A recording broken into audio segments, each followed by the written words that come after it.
Bonjour Henri Yambodé. Bonjour Carole Laye, bonjour aux amis téléspectateurs, bonjour à tous les auditeurs de Diaspora FM et bonjour à tous les internautes, bonjour également à l'équipe qui travaille sous l'égide de Marcel Yedo et merci à tous ceux qui vont nous suivre jusqu'au bout. Merci à tous. Donc, comme le disait tantôt Henri Yambodé, en attendant de retrouver cette Athémie sur ce plateau, nous allons démarrer avec la deuxième rubrique de cette émission. Il s'agit de l'analyse. Le premier sujet à débattre sur ce plateau est d'ordre politique. Candidature de Wadani au présidentiel de 2026. Fait annoncé de carrière politique pour Djordbénou. C'est une interrogation que nous retrouvons ce matin à la une du quotidien Info Matin. Le quotidien a raison donc de se poser, de plaquer cette interrogation.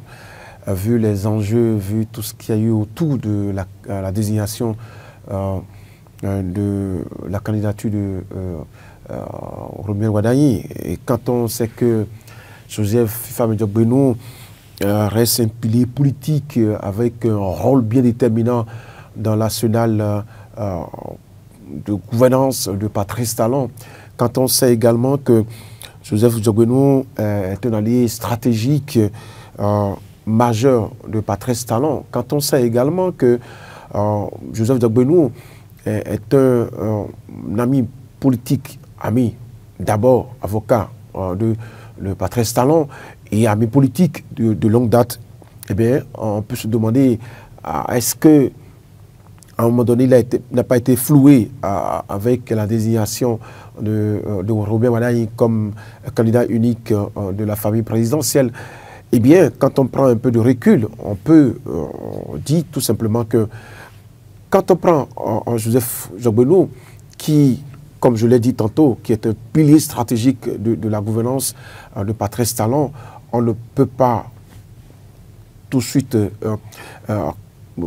annoncer sa mort politique, d'autant plus que il est un homme politique de longue date, mais également il fait partie, bien sûr, de ceux-là qui détiennent aujourd'hui le gouvernail, que je dirais, le guide de la plus grande formation politique au Bénin.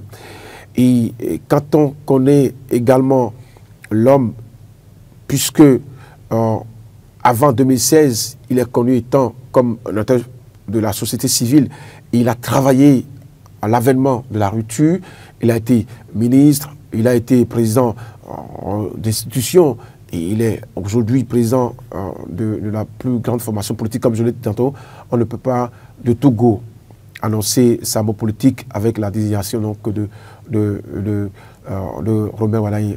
Au contraire, avec ce qu'on le connaît, eh bien, Robert Wadani va rester forcément durant le temps que ça va durer une figure influente, bien évidemment, du processus, mais également va rester un allié à Robert Wadani, puisque, vous savez, ils sont dans la même famille politique, et au lendemain de l'annonce de la désignation de Robert Wadani, il a dit que c'est son candidat, même si, à un moment donné, on a déjà annoncé par différents couloirs que c'est lui qui sera élu, mais après que Robert Wadani a été choisi, avec le message qu'il a eu à plaquer donc, sur sa page, mais également les démarches et bien d'autres choses qu'il a eu à faire, on comprend aisément qu'il va rester une figure influente forcément du processus, mais également de la gouvernance. Et Robert Wadani va s'appuyer sur lui, sur Joseph Fifame Djordbénou, pour évoluer, parce que au niveau des clivages politiques, il va besoin de lui, il aura besoin de Joseph Djordbénou pour faire des compromissions, pour faire également des concessions. Justement, Henri Yambodé, en tant qu'analyste politique, qu'est-ce qui pourrait justifier le fait que, malgré le parcours politique de l'homme, qu'il n'ait pas été choisi par le président Patrice Talon ou encore par la mouvance présidentielle? Non, je ne veux pas donc rentrer dans les polémiques ce matin. Ce n'est pas polémique, on analyse. Oui, mais il y a un fait. Il n'y a que depuis, il faut le dire, depuis des mois, des années, Joseph Ogbeno, c'est bien évidemment qu'il a les atouts, d'accord, lui-même sait qu'il a les atouts pour être désigné peut-être successeur de Patrice Talon. Mais au sein de la même famille politique, il sait également qu'il y a des hommes comme lui qui sont là, tapis, et qui ont envie, bien sûr, de briguer, d'être également positionnés. Et quand on met les expériences politiques, quand on met le parcours, comme vous l'avez dit, politique sur la table, eh bien, chacun vaut ce qu'il vaut. Mais qu'est-ce qui fait l'unanimité? Il y a ce critère-là qui a peut-être départagé. Qui fait l'unanimité? Qui, pour, bien sûr, avoir la même rigueur que Patrice Talon? Je ne dis pas que Joseph Ogbeno n'a pas cette rigueur-là, mais il faut quand même que quand, comme on le dit, quand il y a plusieurs qui se battent autour de même, autour de seul butin, il faut quand même quelqu'un qui arrive à le saisir. Et donc, peut-être, il y a un atout plus remarqué chez Robert Wadayi pour être choisi.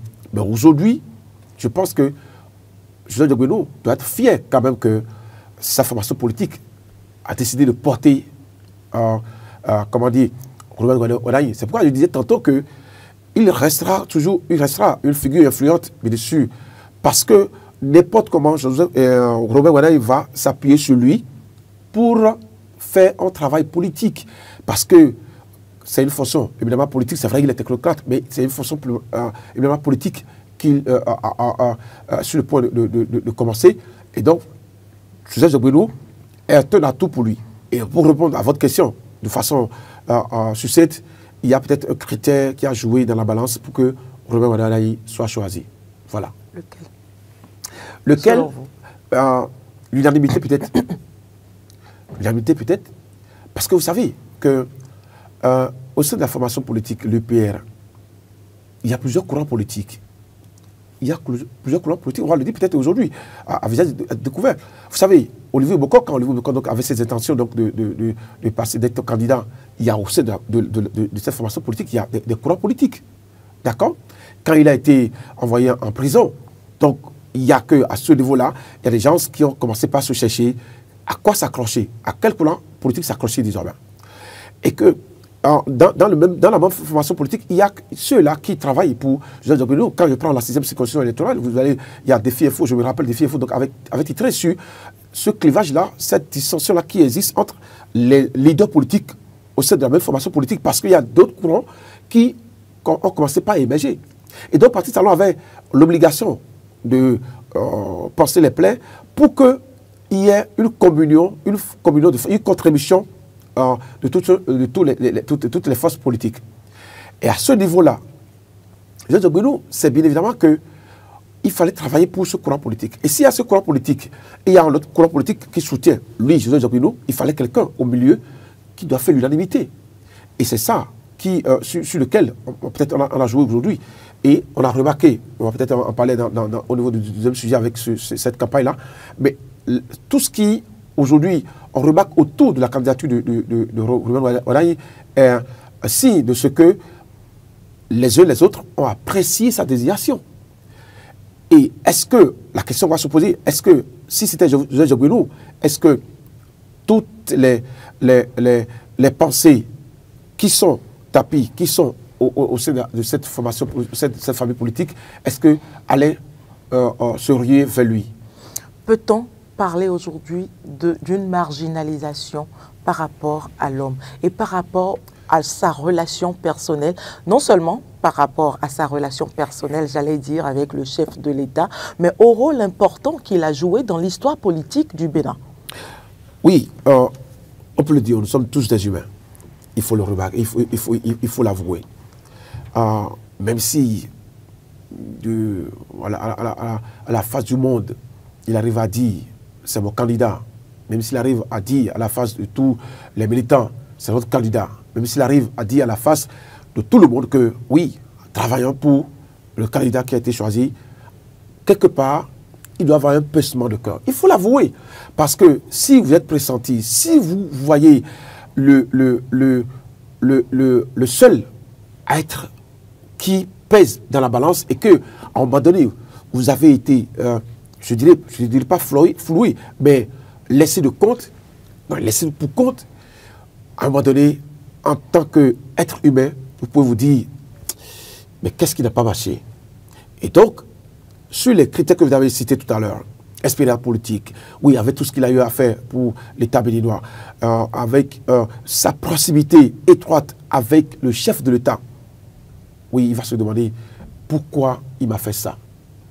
Et quand il se retrouverait dans un cercle fermé, il va se demander, mais qu'est-ce qui n'a pas marché? Mais oui, d'accord, il va le dire, mais est-ce qu'à un moment donné, il n'y a pas quelque chose qui n'a pas été contre la désignation de Joseph Diogbenou? C'est à ce niveau-là où on va se demander, on va se poser la question, mais pourquoi Patrice Talon n'a pas choisi Joseph Diogbenou? Pourtant, il est à la tête, bien sûr, du grand parti politique. Et donc, la question va commencer par, on va commencer par retrouver peut-être la bonne réponse. Il y a quelque chose qui n'a pas marché. Et bien, n'oublions pas également, j'ai rencontré quelqu'un hier qui m'a dit qu'il était sûr à 100% que si on allait choisir quelqu'un au sein de la mouvance présidentielle, que c'est Joseph Diogbenou, qui se demande pourquoi il n'a pas été choisi. Et moi, je lui ai dit, je ne sais pas pourquoi il n'a pas été choisi. Mais il me dit, mais si, il paraîtrait que c'est l'ami, les mêmes critères que vous avez cités là. Et donc, est-ce que ces critères suffisent pour être choisi? Je ne saurais le dire. Voilà. Seth Atemi nous a rejoint sur ce plateau. Bonjour Seth Atemi. Bonjour Carole. Bienvenue sur ce plateau. Merci. Alors, nous débattions de la candidature de Wadani à la présidentielle de 2026, fin annoncée de carrière politique pour Diogbenou. C'est une interrogation à laquelle s'est intéressé un des quotidiens ce matin. Alors, je vous repose exactement cette même question sur ce plateau. Fin annoncée de carrière politique pour Joseph Diogbenou? Moi, je pense que non. Je pense totalement que non. Ce n'est pas une fin de carrière pour lui. Je pense que Joseph Diogbenou aura l'occasion de pouvoir rebondir, notamment à travers tout ce qui arrive bientôt. Vous savez, en 2026, ce sont les élections générales. Nous aurons l'occasion, autant avec la présidentielle, autant avec les élections législatives, autant avec les municipales, de pouvoir faire des avancées, avoir notamment des rencontres électorales qui permettront non seulement aux uns et aux autres de pouvoir se relancer, mais je pense également que les partis politiques pourront à ce moment-là pouvoir mettre en place ce qu'ils ont à faire pour pouvoir mieux avancer. Donc Joseph Diogbenou aura l'occasion, à travers son parti politique, l'UPR notamment, de se repositionner au niveau de l'Assemblée nationale, de se repositionner également au niveau du gouvernement. Parce que je pense pour lui, hein, en fait, qu'il est la partie de la mouvance présidentielle, qu'il est d'un parti de la mouvance présidentielle. Et donc, ce parti, l'UPR, pourra avoir des rôles à jouer dans le gouvernement à venir avec Romuald Wadani. Donc, est-ce que c'est une fin politique pour Joseph Diogbenou? Moi, je pense totalement que non. Ce n'est pas du tout une fin politique pour lui. C'est un moment de pouvoir rebondir et de pouvoir se relancer, notamment en politique pour l'homme. Donc, écoutez, il y a longtemps qu'il a commencé en politique, Joseph Diogbenou.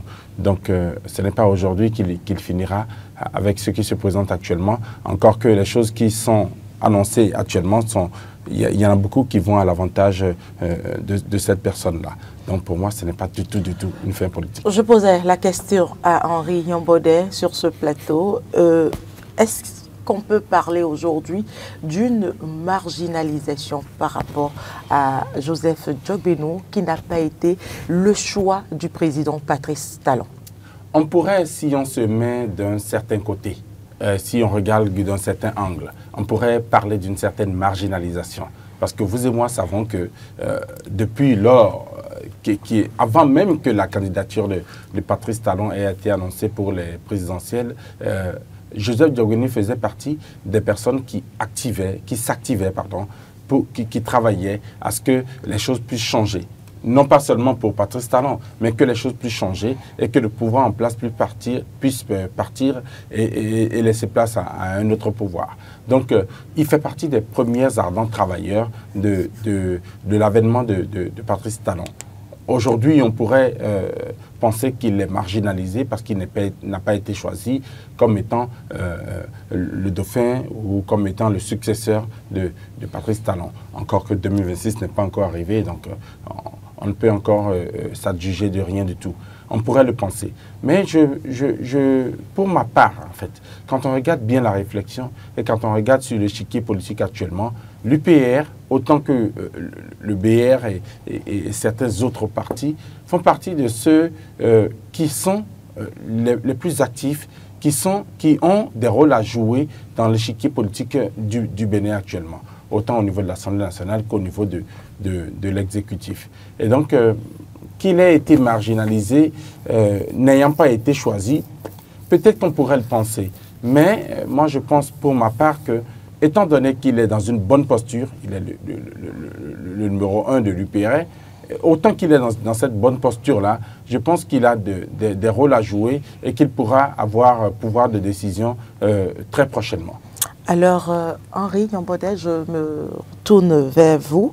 Est-ce que le soutien de Djogbenou aujourd'hui à Ouadagni est un soutien franc? Et de plus, est-ce que cela est un calcul stratégique ou une résignation? Écoutez, je l'ai dit tantôt quand je prenais la parole tout à l'heure en disant que le dit à la face du peuple, le dit à la face des militants, le dit également à la face de ceux qui s'attendaient à ce qu'il soit désigné comme un dauphin, que Romain Ouadagni reste le candidat de tout le monde, reste son candidat, est un acte de soumission, un acte de discipline. Parce que quand vous faites partie d'une famille politique, non seulement d'une communauté, que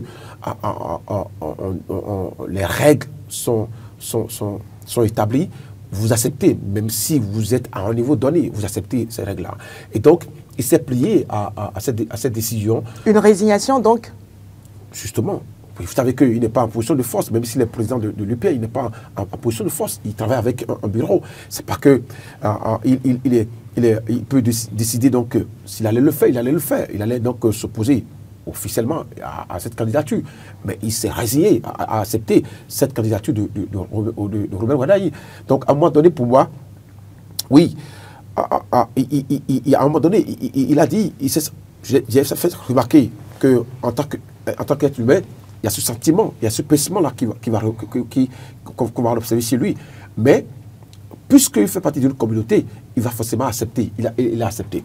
L'autre chose est que Joseph Djogbenou, comme l'a dit Seth tout à l'heure, un autre atout, c'est qu'il fait partie donc de la plus grande formation politique, l'UPR. Mais qui, pour les élections de 2026, forcément, il y aura donc un accord de gouvernance, un accord de partenariat et tout le reste, ils vont se mettre ensemble. Et donc, il devient encore l'homme le plus influent de la machine présidentielle. Et sur ça, son appui sera déterminant dans la suite du processus. Sa proximité avec Patrice Talon, qui a été et qui, bien sûr, va passer la main. Parce que là, je l'ai dit, Patrice Talon, c'est bien ce qu'il fait. En choisissant Romain Ouadagni, c'est pour dire que Romain Ouadagni, dans un moment donné, va jouer sur tout ce qu'il y a eu comme acquis au niveau de la famille présidentielle. Joseph Djogbenou va peut-être chercher à se rattraper sur un certain nombre de choses, parce que vous n'oubliez pas. Vous savez qu'il est assez d'être quelqu'un qui n'est pas très connecté aux réalités populaires. Vous savez, par exemple, en 2-3 jours, sa dernière déclaration sur les AME est critiquée même au sein de la famille présidentielle. C'est-à-dire qu'à un moment donné, c'est sorti, oui, l'homme a une posture politique irréprochable, mais sur des questions populaires, sur des interventions populaires, même si le contenu de ce qu'il dit, il y a une vérité absolue dedans, il a une manière pour le dire. Et il n'y a que Patrice Talon qui sait bien, à un moment donné, à quel timing il faut faire sortir ces mots-là. Quand vous parlez donc des AME, ou au moment où on sait que Robert Wadayi, à un moment donné, fait partie de ceux-là qui également étaient mis au fronton et qui parlent donc de reversement des AME et tout le reste, et que vous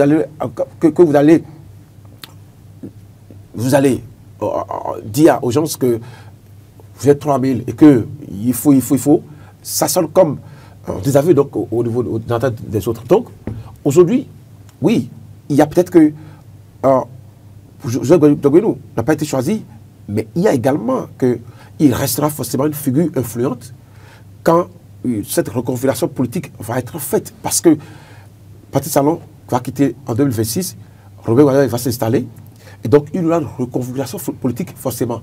Et à ce niveau-là, Joseph Dogbenou restera forcément le maître à tout faire, le stratège, l'influent, parce qu'on va s'appuyer sur lui, sur un certain nombre de choses, juridiquement, politiquement, également, sur un certain nombre de questions pour faire des concessions. Justement, Dogbenou reste influent au sein de la politique béninoise, mais quel est son avenir concrètement aujourd'hui?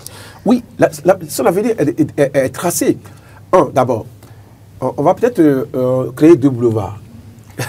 Il y a que ce que lui-même va essayer de faire, parce qu'il peut dire, il peut travailler jusqu'aux élections pour dire, mais écoutez les amis, j'ai tant donné à ce pays, politiquement, juridiquement, et j'ai créé, j'ai fait des concessions, j'ai fait des compromissions, et pourtant, je n'ai pas été choisi. Et pour ça, je prends mes distances désormais avec la famille. Et là, il crée ce boulevard-là, et donc son avenir politique va se jouer sur ce coup-là.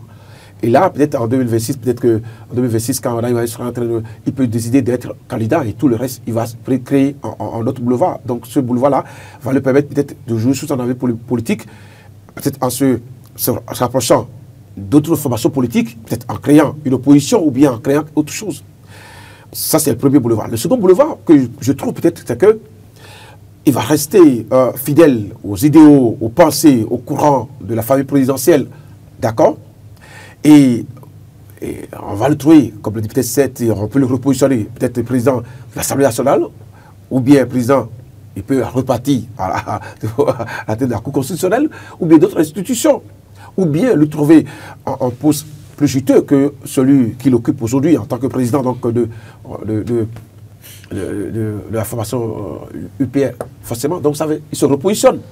D'accord? Ça fait 2 façon à lui de choisir. Donc, son avenir politique dépend de lui également. Cette Atemi, la même question pour vous. Est-ce que le soutien de Dogbenou aujourd'hui à Wadayi est un soutien franc?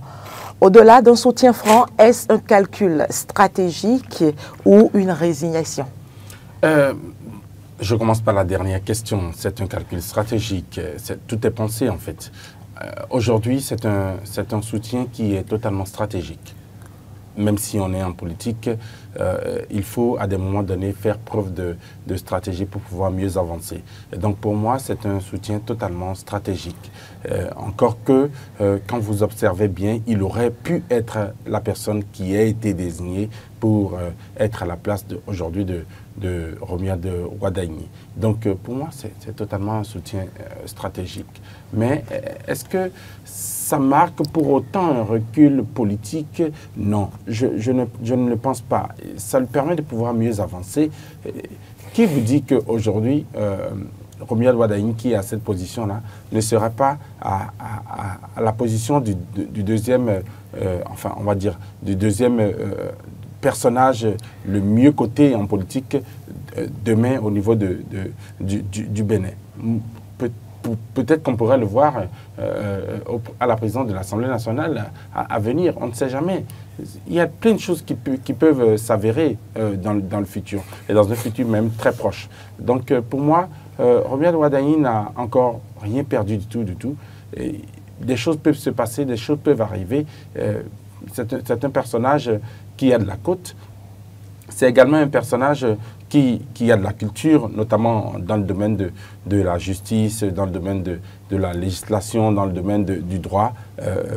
Il peut faire plein de choses. Et donc, Romuald Wadagni peut, pardon, pas Romuald Wadagni, Joseph Fifame Djokbenou peut également être à des positions demain, dans un futur très proche, à de bonnes positions dans l'échiquier politique du Bénin. Et j'imagine, enfin, qu'il pourra, avec l'UPR, soit au niveau de l'Assemblée nationale, soit au niveau des instances de son parti, pouvoir être représentatif à des niveaux bien donnés, mais des niveaux décisionnels très importants. Voilà, nous restons toujours dans la politique. Il y a un autre fait qu'on ne va pas oublier. Allez-y. Si, en 2026, si Romuald Wadagni devenait président, et que dans les calculs politiques, si Joseph Fifame Djokbenou devient un danger pour Wadagni, il va subir le même sort que Idikola Wale, Bruno Amoussou, que on appelle, j'oublie, les anciens présidents de l'institution. On va le ranger au rôle de consultant politique. Je ne sais pas si vous comprenez un peu. Donc, il y a ce fait-là également. Si, je reprends mes pensées, si en 2026, Romuald Wadagni arrivait donc à être élu président et que Joseph Djokbenou devient un obstacle pour lui, on va jouer, on va essayer de le ranger et il sera relégué au rôle tout simplement de consultant politique. Bien, bon, on va le ranger au garage. C'est ça également. Le risque. Et ça fait partie également de son avenir politique. Donc, c'est à lui, c'est pourquoi je disais que tout dépend de lui. Tout dépend des démarches, des paroles, de tout ce qu'il aura à faire. De ses convictions également. S'il tient forcément à être président, ils auraient fait pas faire la démarcation dès aujourd'hui. Écoutez, oui, je suis d'accord, je fais partie d'une formation politique. Ils ont choisi, voilà, je sors de cette famille politique, hein, après je vais revenir. Et donc, il va peut-être se ressourcer après. Donc, il joue sous son avenir politique. Donc, tout dépend de lui, tout dépend de ses convictions politiques. Donc, voilà. Mais ce n'est pas déjà une fin politique pour lui. Ce n'est que des hypothèses, ce n'est que des analyses sur ce plateau. Et nous allons poursuivre avec un deuxième sujet. Il s'agit de la campagne Je donne pour Ro. L'initiative rencontre un franc succès selon les différentes parutions de ce jour. Alors, c'est Matin Libre qui nous en parle. Campagne Je donne pour Ro. L'initiative rencontre un franc succès. Plus de 30 millions mobilisés en 24 heures pour la caution de Wadagni. 7 Atemi. Ça va vite, hein? Enfin, on aurait aimé que ce soit une caution pour nous autres, mais nous ne sommes pas candidats. Nous n'avons pas été désignés.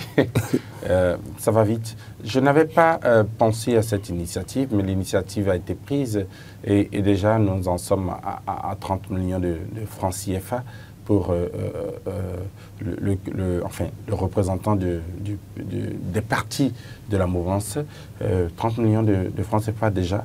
Mais il faut voir l'initiative. Il ne faut pas aller au niveau des chiffres, il faut voir l'initiative. C'est une belle initiative et donc c'est dire que tous soutiennent la candidature et œuvrent pour que la candidature puisse être totalement une réussite.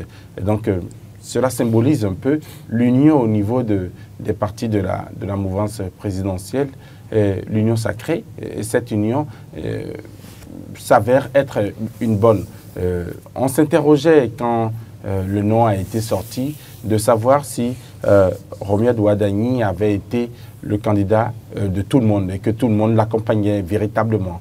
Maintenant, avec cette initiative, on se rend compte que véritablement on l'accompagne, véritablement on le soutient et véritablement également on met du sien pour qu'il puisse être le bon candidat et qu'il puisse également être le meilleur candidat pour la mouvance présidentielle. Donc déjà 30 millions mobilisés en 24 heures, c'est des chiffres et ça sonne fort.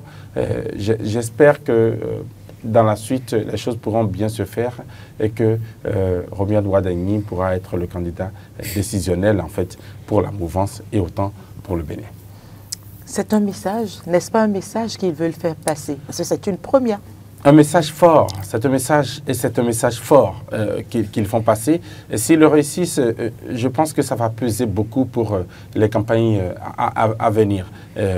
Si on parvient déjà à pouvoir faire en sorte que toute la caution du candidat puisse être totalement mobilisée par les partisans, cela signifie que les partisans le portent. Ce n'est pas seulement le candidat qui est le représentant de la mouvance, c'est également les partisans qui se portent à la représentation pour être au fauteuil présidentiel. Et donc c'est un message très fort et ça aura de l'impact où vous savez.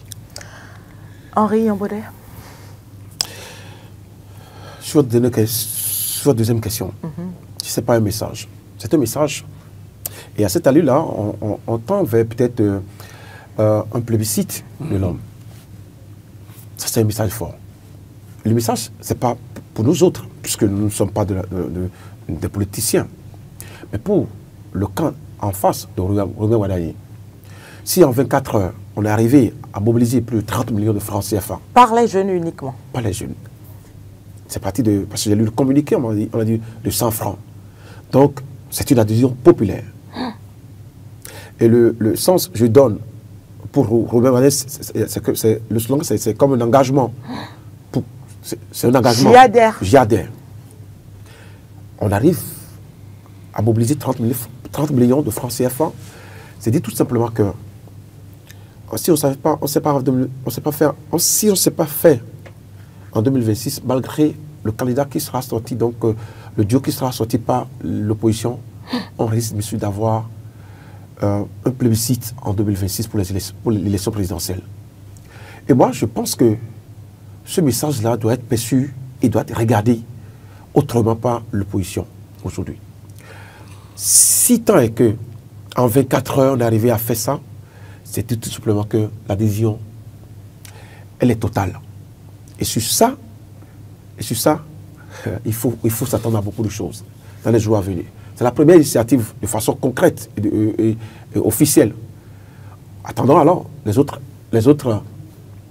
initiatives, toujours pour soutenir et renforcer cette candidature unique. C'est le message. Mon appréciation par rapport à cette affaire-là est que c'est Patrice Talon qui sera heureux. Heureux pour avoir travaillé à désigner quelqu'un qui fédère toutes les énergies. C'est Patrice Talon qui sera heureux pour avoir choisi quelqu'un qui fait créer autant d'enthousiasme. Autant d'enthousiasme. C'est Patrice Talon qui sera heureux d'avoir fait l'inédit peut-être. Parce que, je l'ai dit plusieurs fois sur ce plateau, que la question du Dauphinat n'est pas perçue de la même manière par les Africains, surtout les Béninois. Vous vous rappelez, je vous dis, j'ai fait un cours dans l'histoire, on a connu Zissou ici. Il y a eu ce qu'on a connu. Mais ici, le cas est totalement différent. Et on est à moins de 8 mois des élections et ce choix a été fait. C'est pour ça également, on va dire peut-être que le choix a été bien fait. Et donc, les petites restrictions, les petites querelles qu'on peut-être va observer au sein des formations politiques ne vont pas émerger. On aura le temps donc de dissiper les querelles. C'est pour ça également, je disais, j'ai dit que le temps que dispose Romuald Wadagni va lui permettre également de faire des compromissions en politique, de faire des réglages, de donner ce qui est à César. Parce que, oui, il sera mis à la tête de toute une famille politique, mais il ne sera pas le seul à gouverner. Parce qu'il y a des gens qui sont frustrés, et là, on revient toujours sur la question de Joseph Zobénou, des gens qui sont frustrés. Quand je prends de l'autre côté BR, il y a des gens également qui sont là. J'ai appris que le jeu là a quitté la mouvance pour l'opposition, Fred Kouinou, parce qu'il n'est pas d'accord. Il n'est pas d'accord. Donc ces frustrés-là doivent être appelés et on doit parler avec eux pour leur demander ce qu'ils veulent réellement et leur donner le pain de gâteau avant de commencer. Parce que vous savez, ce n'est pas la même histoire aujourd'hui avec Robert Wadaye. Patrice Talon était faiseur de roi, mais était resté dans l'ombre avant d'être candidat. Aujourd'hui, Robert Wadaye est resté dans l'équipe gouvernementale et donc est reconnu comme quelqu'un qui tout le temps a participé, donc, je dirais, sur toute l'année aux différentes réformes. Il est vu comme le bon petit de Patrice Talon. Il est vu comme quelqu'un qui a les mêmes carrures, qui a la même vision que le chef de l'État. Et donc, qui peut faire également le travail, faire continuer. Et donc, cette initiative, pour moi, pour revenir donc à la question de la campagne, pour moi, j'ai dit que je donne, symbolise, comme l'a dit Seth, l'engagement personnel, l'adhésion. Et le montant réuni aujourd'hui, ça montre qu'on risque d'aller à un plébiscite en 2026. Et sur ça, je crois que c'est un message fort, comme vous le demandez tantôt, au camp adverse. Voilà, n'est-ce pas, qui vient donner du fil à retordre à l'opposition béninoise aujourd'hui, cet Athémie? Beaucoup de fil à retordre, en fait. C'est toute une couture à reprendre pour l'opposition. Encore que depuis que l'avènement, enfin, depuis que la candidature de Romuald Wadaye a été annoncée, on n'a encore rien eu du côté de l'opposition. On attend toujours, on pourra avoir des choses bientôt. Mais c'est des choses qui donnent du fil à retordre forcément au niveau de l'opposition. Parce qu'ils devront réfléchir à pouvoir sortir un pignon qui puisse avoir la même adhésion que celui qui se présente aujourd'hui face à eux. Et donc, forcément, il y a du fil à retordre, il y a des réflexions à mener, il y a des pensées à avoir pour pouvoir penser véritablement à trouver un candidat, une candidature qui puisse avoir autant d'adhésion, qui puisse avoir autant d'engouement que celui qui se présente en face d'eux actuellement. Donc, personne aujourd'hui ne veut être à la place de l'opposition béninoise. En tout cas, pas moi. Je ne voudrais pas y être du tout. Donc, ils mèneront les réflexions qu'ils mèneront, ils sortiront le candidat qu'ils sortiront. Et on espère vivement que ça pourra pouvoir faire le challenge de façon équitable face à ceux qui se présentent aujourd'hui comme candidats de la mouvance présidentielle. Henri Yambodé. Mais non, peut-être pour finir sur ce sujet-là, l'image que ça projette également, c'est que la base a accepté cette initiative, a accepté donc cette candidature-là. La base a accepté cette candidature-là. C'est vrai que on va dire est-ce que Wadaye a fait, quelqu'un posait la question de savoir est-ce qu'il est populaire, il a une assise pour politique et tout le reste. Non, c'est ça là. C'est une démonstration de force. C'est une démonstration de force. C'est une belle réponse. Non, ce n'est plus Wadaye, le candidat de la mouvance présidentielle, mais le candidat du peuple. Je crois que c'est le message qu'on veut nous faire passer. Voilà. Donc, les autres initiatives qui vont venir après, je ne suis pas d'accord peut-être avec la formation, l'UPR qui dit que non, toutes les initiatives doivent provenir de bureaux politiques. Non, non. Aujourd'hui, tout le monde se retrouve, si tout le monde se retrouve à travers cette candidature-là, pourquoi ne pas laisser ces gens s'extérioriser, démontrer combien de fois ils sont contents, même organiser des messes. J'ai lu quelque part, quelqu'un allait prier auprès de la divinité à Ouida pour que Dieu et les mains des ancêtres donc, le gardent pour qu'il aille au vote. Donc c'est ça également, c'est chacun se retrouve à travers cette candidature-là. Donc pour moi, l'image que ça projette directement, c'est que la base a accepté, d'accord, et donc c'est un candidat du peuple. Voilà. Tout simplement. Dernier sujet à aborder rapidement, rentrée scolaire 2025-2026 au Bénin. Le gouvernement garantit le reversement des AME. Oui, vous savez, on va pas rentrer dans l'histoire pour ce sera un affront à faire donc aux auditeurs. Ça sera une prouesse si la promesse est tenue. Et ça impactera forcément sur le plan électoral. Bon, je vais vous dire quelque chose. Vous savez,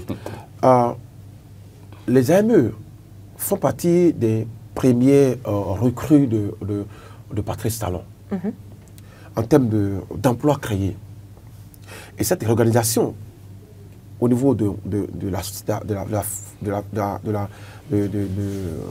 la fonction enseignante devait être saluée.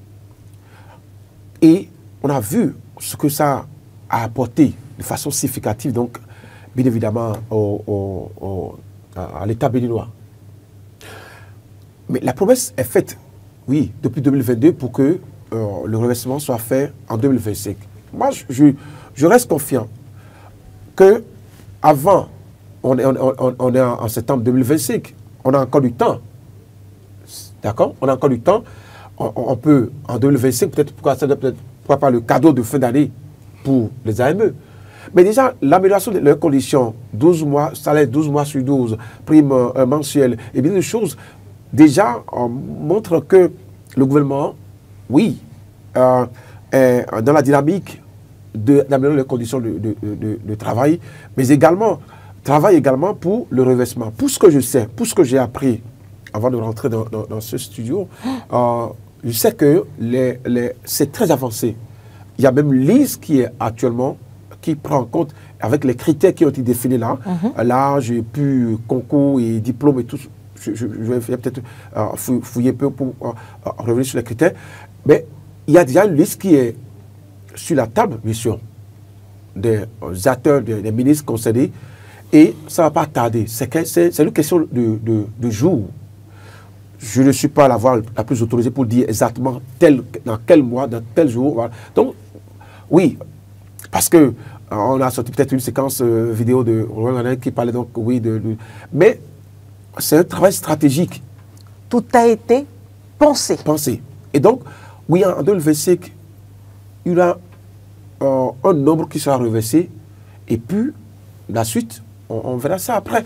Parce que le gouvernement béninois, le président Patrice Talon, n'importe comment, doit faire ça avant de partir. Et moi, c'est ma conviction.